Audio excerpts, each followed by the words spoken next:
Siyata Dishmaya, avec l'aide du ciel, j'aimerais, Bezrat Hashem, voir avec vous, je pense, un point qui est vraiment, un élément qui est vraiment crucial dans les événements qu'on est en train de vivre.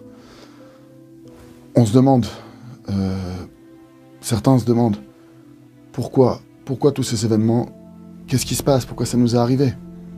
On est au sortir de, c'est arrivé pendant Simchat Torah, on a fait les fêtes, etc. Qu'est-ce qui se passe? Alors, je suis pas prophète, évidemment, mais on a un très très grand tzaddik dans notre génération, Rabbi Nachman de Breslev, Zatzal, qui nous dit dans l'Likutei Moharan, de manière claire, qui nous dit que la raison unique de tous les exils, de toutes nos galères, de toutes les difficultés qu'on a dans notre vie, provient d'une seule chose, un manque d'émouna. C'est la seule chose. Rabbi Nachman, c'est un truc de fou, de se dire qu'il est capable de résumer toutes les galères de toute l'humanité, de tout le monde, de toutes les générations en une phrase. Ça paraît ça. Pourtant, c'est ce que Rabbi Nachman dit de manière claire. Tout vient à cause d'un manque d'émouna. Maintenant, la émouna, oh Hachem, Rabbi Omori, le Rav Shalom Aroush, Hachem donne longue vie. Le Rav Aroush, il a écrit plus d'une vingtaine de livres sur la émouna. Il y a plein de gens qui te disent, moi j'ai la émouna, etc. Mais avoir la émouna chez Rav Aroush, c'est 20 livres, c'est des centaines d'heures de cours, c'est 40 ans qu'il enseigne le Rav dans tout Israël, c'est quoi avoir la émouna? Il y a la émouna dans plein de situations. Aujourd'hui, maintenant, Bessiyat Adishma, on va essayer de voir de quelle émouna. Quelle est la émouna qu'on a besoin de travailler maintenant? Moi, c'est ce que je veux partager, ce que moi j'ai vécu ces derniers jours. Moi qui habite ici à Jérusalem, Baruch Hashem, quand il y a eu Simchat Torah, donc ce Shabbat qui est passé, il y a une première sirène qui se déclenche à Jérusalem. Nous, grâce à Dieu, on n'a jamais eu, depuis que j'habite ici, presque 8 ans, 9 ans, on n'a jamais eu de sirène. À part pour des entraînements, ou les jours, vous savez, les jours où on fait une minute de silence, etc. C'est des moments où, oui, la sirène, elle a retenti, mais on le savait, on est prévenu. C'est qu'on n'a jamais eu. Et là, d'un coup, la sirène, elle retentit en plein Shabbat. Moi, dans ma tête, je me dis, bon, c'est bizarre, mais il y a peut-être un exercice on n'a pas été prévenu, c'est peut-être un truc spécial, j'en sais rien. Bon, je fais pas... Et à la synagogue, une autre sirène. Et une autre sirène. Et c'est pas le tout, c'est t'entends la sirène. On est là, donc, première sirène qui est en pleine synagogue, panique générale, le Rav qui calme tout le monde, le Rav de la synagogue calme tout le monde. Et t'attends la fin de la sirène. Et là, il y a un moment où t'attends. Qu'est-ce que t'attends? T'attends de savoir où est-ce que ça va tomber. T'attends d'entendre le boum. Et t'entends les boum. Et c'est un truc de fou de se dire que, moi, à cet instant précis, tu te dis, mais qui est-ce qui peut nous aider? Dans un moment pareil, t'as un missile qui a été lancé, t'as tes enfants devant toi, tu te dis, mais qu'est-ce que je peux faire? Béhémet, t'as un sentiment d'impuissance. Dommage, on se sent impuissant. On est là. Alors oui, on va courir dans le mamad, mais on te dit, ah oui, mettez-vous là, parce que si ça s'écroule le truc, t'entends qu'il y a des gens dans le mamad, c'est tombé. L'homme est chané, ça veut dire, tu te sens impuissant et Béhémet, il y a un cadeau. Moi, c'est le cadeau que j'ai ressenti qu'Hachem m'a fait et que je voudrais Béhémet remercier Hachem. C'est que déjà, quand tu te sens comme ça impuissant, Béhémet, tu réalises qu'il n'y en a qu'un seul qui est puissant. Il n'y a que Hachem. Il n'y a que Hachem qui peut te venir en aide. Il n'y a que Hachem qui peut vraiment te sauver. Donc là, imaginez, je suis déjà Shabbat, j'ai ce sentiment de me dire, mais sur quoi tu veux te reposer? Il y a des missiles qui tombent. Qu'est-ce que tu veux faire? Qu'est-ce que tu veux faire? Alors oui, on te dit qu'il n'y a pas de Barzel, ce que tu veux, mais si qu'il n'y a pas de Barzel, il ne marche pas. J'en sais rien. Et si qu'il n'y a pas de Barzel, il fait une panne. On n'en sait rien, parce qu'on entend des boum, boum, on entend des trucs. Et on entend, c'est tombé là-bas, ça a explosé. Je dis, mais pourquoi s'il n'y a pas de kippa de Barzel? Ou peut-être qu'il les laisse tomber. J'en sais. T'entends des sons de cloche différents, le kit sourd. Et donc au sortir de la fête, de sortir de Shabbat, alors là, c'était le comble. Quand on a entendu, évidemment, chacun ce qu'on a entendu. Et moi, surtout, ce que ça m'a fait à l'intérieur, c'est de me dire, attends, c'est possible maintenant? Parce que, quelque part, je pense que tout le monde, dans le pays dans lequel on est, on se dit, bon, s'il y a un problème, il y a la police, nous, on dit, il y a l'armée, etc. Et là, d'un coup, tu réalises qu'il y a 1000 terroristes qui ont réussi à passer la frontière à 15 points d'entrée différents, que personne ne les a arrêtés, qui sont rentrés en Israël, qui ont fait des massacres, qui sont repartis à Gaza avec des otages, et le tout sans se faire arrêter. Puis attends, c'est pas possible. Alors maintenant, évidemment que le débat, il n'est pas de savoir mais qu'est-ce qui s'est passé, à qui la faute. Je suis pas en train de dire, moi en tout cas, moi en tant que citoyen, en tant qu'être humain, en tant que personne, la seule chose que je me dis, la seule chose qui vient dans mon cœur, mais on peut compter sur personne. On peut compter sur personne. C'est-à-dire quoi?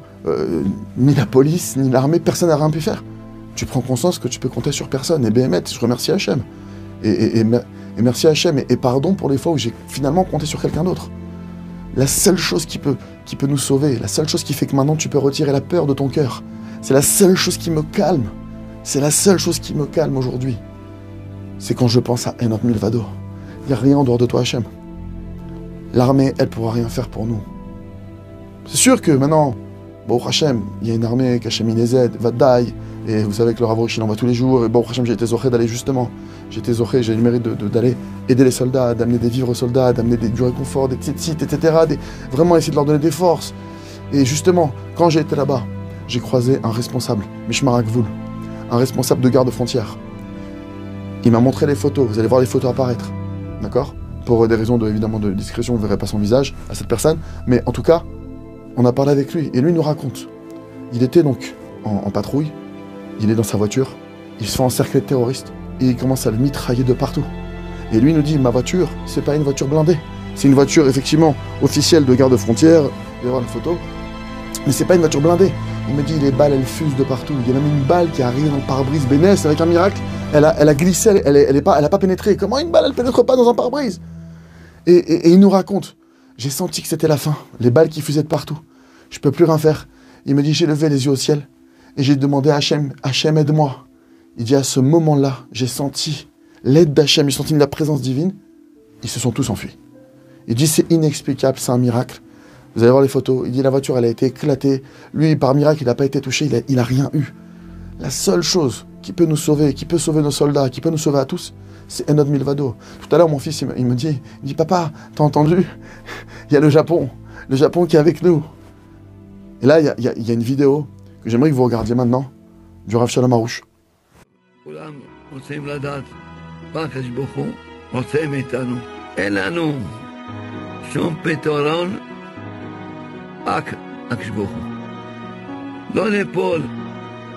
עם מחשבות של כוחי ויועצים היעדי. אין לנו שום עצה, אלא להרים עינינו לאבינו שבשמיים. אין לנו שום שומר מלבדו, אין לנו. ואין לנו שום מושיע חוץ ממנו. להתחזק, להגיד הרבה תהילים. Dans cette vidéo que vous avez pu voir, le Rav, il le dit clairement. Il ne faut pas qu'on s'appuie sur qui que ce soit. Ni les États-Unis. Merci, on salue, on félicite les États-Unis, la France, toutes les personnes qui, entre guillemets, se mobilisent à nos côtés. On vous salue et on vous dit bravo de montrer que vous avez de l'humanité. Bravo pour vous de défendre l'humanité et de vous mettre contre la barbarie. Mais nous, concrètement parlant, ni l'armée, ni la police, ni les États-Unis, ni n'importe quel État, personne ne peut nous venir en aide. Hachem, il décidera par qui il va passer. Hachem, il décidera comment notre salut va arriver. Mais moi, maintenant, la seule chose qui me calme, parce que vous comprenez que le danger, finalement, il est partout maintenant. Il est partout. On parle des Arabes de Gaza, mais c'est déjà arrivé tellement de fois que des Arabes citoyens israéliens qui vivent sur le sol israélien ont déjà fait des attentats. D'accord? On entend des choses de partout. Concrètement parlant, si on commence à rentrer sa tête dans le problème peut venir de partout. La seule chose qui peut nous calmer, qui peut nous enlever la peur, comme il a dit le roi David, Gam qui est là, même si je vais dans la vallée de la mort, l'Oirara, j'aurai pas peur. Pourquoi? Kiataï m'a dit, celui qui va dire Hachem, il est à mes côtés. Moi, je vois que Hachem. Il n'y a qu'Hachem qui peut me sauver, il n'y a qu'Hachem qui peut m'aider, il n'y a qu'Hachem qui est là pour moi, il a toujours été là pour nous, il sera toujours là pour nous. Il nous a jamais abandonnés, il nous abandonnera jamais. Enot Milvado, celui qui va dire ça, Béhémet, l'Oirara, il n'aura pas peur. Tu peux aussi comprendre, il ne verra pas le mal. Il ne sera pas touché par le mal, il aura une protection. Par contre, celui qui va dire « J'ai pas peur dans la vallée de la mort », pourquoi? Il y a les États-Unis avec nous, il y a le Japon, il y a la France. Chas v'shalom, c'est écrit dans les Télim, Chas v'shalom, que Dieu nous en préserve. Arour gever sharif tarbada, maudit soit l'homme qui met sa confiance en l'homme.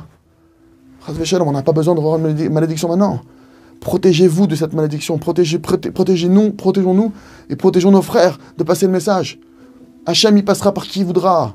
Est-ce que ça va être une armée? Est-ce que ça va être la police? Est-ce que ça va être... Je sais pas par quoi. Hachem, il fera ce qu'il voudra. Moi, la seule chose que je sais, Enot Milvado, Inelo Yanum Velo Yishan Shomer Israël. Des êtres humains, ils dorment. Des êtres humains, ils sont fatigués. Des êtres humains, ils ont des faiblesses. Ils peuvent avoir une crise cardiaque. Ils peuvent avoir une rupture d'anévrisme. Ils peuvent avoir toutes sortes de choses. Un être humain peut te trahir. L'homme chané, il peut se passer des milliards de choses. Le seul qui te trahira jamais. Il voici qu'il ni il ne dort, ni il ne sommeille. Il est tout le temps à nos côtés, tout le temps avec nous. Le seul est l'unique. Le seul sur qui tu peux oui compter et sur qui tu dois oui compter. C'est un Kadosh Baruch Hu. Ça veut dire, maintenant, Béhémet, c'est de l'hérésie. Et c'est ça le manque d'Emouna. C'est de dire, ah, on n'est pas tout seul. Ah, on a une armée forte. Ah, ils ont mis 300 000 réservistes. Nous, on a peur pour nos soldats. D'accord? Le Ravarouche, il nous envoie tous les jours. Il envoie tous ses élèves tous les jours. On a peur pour eux. On leur dit, mettez un tzitzit, mettez un gilet pare-balles. Le vrai gilet pare-balles, c'est le tzitzit. Mettez, faites une mitzvah. Soyez shluchem mitzvah. Mettez les tefilines. Les tefilines, c'est écrit que celui qui met les tefilines, ça amène la crainte sur les nations du monde. On a peur pour nos soldats. On a peur, on sait ce qui va les protéger vraiment. On entend qu'on ait eu tellement de morts, Chas v'Shalom. La seule chose qu'on doit, oui, se renforcer, qui va nous sauver à chacun, il y a l'histoire incroyable. Il n'y a pas si longtemps que ça, pendant la Shoah. Une yeshiva tout entière, la seule, qui est passée dans toute l'Allemagne et qui est arrivée à Shanghai, la yeshiva de Mir. Comment ils ont réussi à passer? Ils ont pris des trains, ils ont été contrôlés, ils ont tout passé. Le Rosh Yeshiva de Mir, il dit qu'à chaque fois qu'il était contrôlé, à quoi il pensait? Imaginez la peur au ventre qu'il devait avoir, imaginez-le. La peur, entre guillemets, elle est humaine. Mais qu'est-ce que t'en fais de cette peur? Quand la peur, elle vient, tu viens. Et il se dit, je pense à quoi? Enod milvado. Il n'y a rien en dehors de Dieu. Personne, écoutez bien ça, c'est un principe. Personne ne peut ni me faire du mal, ni me faire du bien, si ça n'a pas été décrété du ciel. Personne ne peut me toucher s'il n'y a pas un décret divin. Personne. Et Hachem, il m'aime. Hachem, il est avec moi. Hachem, il m'aime. Hachem, il veut mon bien. Hachem, Endavar Kazé, ils sont passés la frontière comme ça. Ils ont été à Shanghai, la yeshiva de Mir, aujourd'hui qui est connue, elle a survécu comme ça. Il y a une autre histoire d'un rave, pendant la Shoah. Pendant que les nazis ont voulu le tabasser à mort, ils ont frappé à mort des gens, ils ont tabassé le seul qui est resté debout malgré les coups. C'était un rave, on l'a dit, mais comment c'est possible? Ils pensaient à Enod Milvado. Ils ont vu qu'ils n'arrivaient pas à l'abattre, à mettre les coups, ils l'ont mis sur un mur. Ils l'ont mis sur un peloton de mort, ils ont mis plein de soldats avec des mitraillettes. D'accord? Ils l'ont mis sur le mur comme ça, ce rave. Ils ont commencé à mitrailler, ils ont mitraillé. Il n'est pas mort, les balles ne l'ont pas touché. Comment c'est possible? Vous allez me dire quoi? Mais c'est un film? Non, c'est pas un film, c'est la vérité. Enod Milvado. Il n'y a rien en dehors de Dieu. Il n'y a rien en dehors de Dieu. Hachem, il est avec moi. Hachem, il n'y a que lui qui peut m'aider. Comme il dit le roi David, je commence à comprendre à peine ce qu'il veut dire le roi David. Je lève les yeux vers les montagnes. C'est qui les montagnes? Les gens les puissants de ce monde. Il y a l'armée, il y a la police, les États, l'aide. Et tu réalises que personne ne peut t'aider. Personne ne peut m'aider. Regarde ce qui s'est passé Shabbat dernier. Personne ne nous a aidés. Personne n'a pu faire quelque chose. D'accord? Tu prends conscience que on est vulnérable. Je lève les yeux vers les montagnes et je comprends que d'où viendra mon aide. C'est sûr qu'il ne viendra pas des montagnes. Elle ne viendra pas des gens qui ont l'air, ah, c'est une baraque. D'accord? Elle ne viendra pas de là. Mon aide viendra de toi. Toi qui as fait le ciel et la terre. Toi qui ne dors ni ne sommeille. Toi, c'est le seul qui peut venir en aide. Il nous dit le chovot et le vavot. On ne peut avoir confiance que dans quelqu'un qui a des critères bien précis. Et un des critères bien précis, c'est que personne ne peut empêcher la personne qui veut t'aider. Que la personne qui veut t'aider, elle n'est pas vulnérable, elle n'a pas de faiblesse. On ne peut pas l'empêcher de t'aider. Mais il y a qui en dehors de Dieu qui est comme ça? Personne ne peut te garantir qui peut t'aider, te protéger. C'est que des paroles, c'est que de la politique, c'est que j'en sais rien. Moi aujourd'hui en tout cas, je remercie Hachem. Bémet, je remercie Hachem de cette situation. Pour ce point-là. On comprend pas le malheur qu'Hachem est en train de nous faire passer au niveau. On ne peut pas comprendre. C'est une situation qui est dramatique. Mais moi, le point que je vois que, à mon niveau à moi, je remercie Hachem de m'avoir fait percuter sur ce point-là. On doit vraiment, parce qu'on pense tous avoir la Emouna, mais maintenant quand tu es face au danger, quand tu es face à comment tu réagis, là c'est le moment maintenant que chacun il se renforce. Enod Milvado. Qu'Hachem il protège nos soldats, qu'Hachem il protège nos policiers, qu'Hachem il protège tout l'âme Israël, qu'Hachem il protège tous les êtres humains dans le monde. Mais c'est Hachem, il n'y a rien qu'Hachem. D'avoir dans sa tête claire, rien qu'Hachem. Il n'y a qu'Hachem, et Hachem, il nous a donné des clés pour nous protéger. La Torah, les mitzvot, les tzadikim. Ne cherchons pas des solutions ailleurs. Ce ne sont pas les États du monde, ce ne sont pas les forces, les armes, c'est pas ça qui nous protège. Ce qui nous protège, c'est Hachem, sa Torah, ses mitzvot, ses tzadikim, c'est ça qui nous protège. C'est où? Pas chercher midi à 14h. Et quand tu rentres là-dedans, tu te renforces dans Hachem. Hachem Meler. Hachem c'est le roi, ça a été le roi, c'est le roi et ça le sera toujours. Il a été au passé, présent, futur, Hachem il sera toujours là. Tu te calmes, ça te calme. Alors Bezrat Hachem, je me souhaite que dans ces moments-là, vraiment, on a une opportunité de le vivre. Il y avait une histoire comme ça. Avec un fils, je me rappelle plus le tous les détails, mais en tout cas, je sais qu'il y avait un fils à l'époque. Son père, il l'a envoyé étudier. À l'époque, vous savez, on partait dans des endroits lointains, etc. Il est parti dans un endroit lointain, il est parti des années. Un âge des années, je sais plus combien de temps, mais des années. Au bout de plusieurs années, il revient chez son père. Son père, il dit, mon fils, qu'est-ce que tu as appris? Son fils, il lui dit, papa, j'ai appris que Dieu, c'est le maître du monde. Son père dit, mais tu te fous de moi, quoi. Je t'ai pas envoyé à la yeshiva pendant 5 ans pour que tu me reviennes avec un truc aussi évident. Il avait une femme de ménage peut-être chez lui ou une employée de maison. Il appelle l'employée de maison qui n'était pas juive. Il dit, viens voir, s'il te plaît. C'est qui le maître du monde? Il dit, bah, c'est Dieu. Il dit, tu t'es parti 5 ans pour savoir quelque chose qu'elle sait de n'importe quelle personne, entre guillemets, est au courant. Il dit, papa, t'as pas compris. Elle le dit avec sa tête. D'accord? Moi, je le vis dans mon cœur. Il m'a fallu des années pour le vivre. Là, on a une occasion de vivre. Pas simplement de dire, oui, c'est Hachem, on a peur. Non. Tu sens que la peur, elle monte. Et un homme ne doit pas. Il peut rien m'arriver. Hachem, il est là. Hachem, il ne dort ni ne sommeille. Hachem, il m'aime. Chazak, venez Chazak.